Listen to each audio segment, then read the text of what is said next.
نحمده ونصلي على رسوله الكريم بسم الله الرحمن الرحيم اللهم صل على محمد في أول كلامنا وصل على محمد في أوسط كلامنا وصل على محمد في آخر كلامنا السلام علیکم ورحمۃ اللہ وبرکاتہ۔ امید ہے کہ آپ سب احباب خیر و عافیت سے ہوں گے۔ اللہ تبارک و تعالی آپ سب کو سلامت رکھے، خوش رکھے۔ اللہ رب العزت آپ سب کی زندگیوں میں برکت عطا فرمائے اور اللہ تبارک و تعالی آپ سب کے دل کی مرادوں کو پورا فرمائے، آمین۔ آج آپ کو دل کی بیماری کو دور کرنے کا نبوی نسخہ بتانا ہے۔ مسند احمد ابو داؤد میں یہ حدیث موجود ہے۔ حضرت سعد بن ابی وقاص رضی اللہ تعالی عنہ روایت کرتے ہیں کہ میں بیمار ہوا، میری عیادت کو رسول اللہ صلی اللہ علیہ وسلم تشریف لائے۔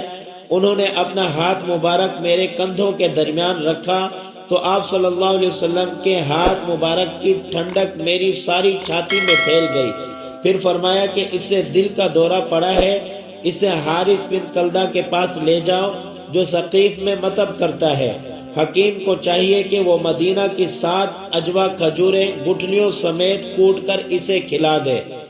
دیکھیے کھجور کے فوائد کے بارے میں یہ حدیث بڑی اہمیت کی حامل ہے، کیونکہ طب کی تاریخ میں یہ پہلا موقع ہے کہ کسی مریض کے دل کے دورے کی تشخیص کی گئی ہے۔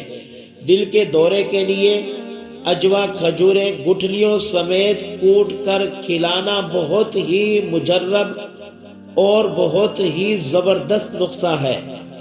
اس کے اوپر عمل کرنے سے انشاءاللہ تعالی دل کی ساری بیماریاں دور ہو جائیں گی۔ اور اس کے ساتھ ہی دل کے اوپر ہاتھ رکھ کر 111 مرتبہ سبحان اللہ و بحمدہ سبحان اللہ و بحمدہ سبحان اللہ و بحمدہ پڑھ کر دم کریں، انشاءاللہ تعالی بہت زیادہ فائدہ ہوگا۔ یہ وظیفہ بھی بہت آزمایا ہوا ہے، اس کے کرنے سے اللہ رب العزت دل کی بیماریوں سے شفا عطا فرمائیں گے۔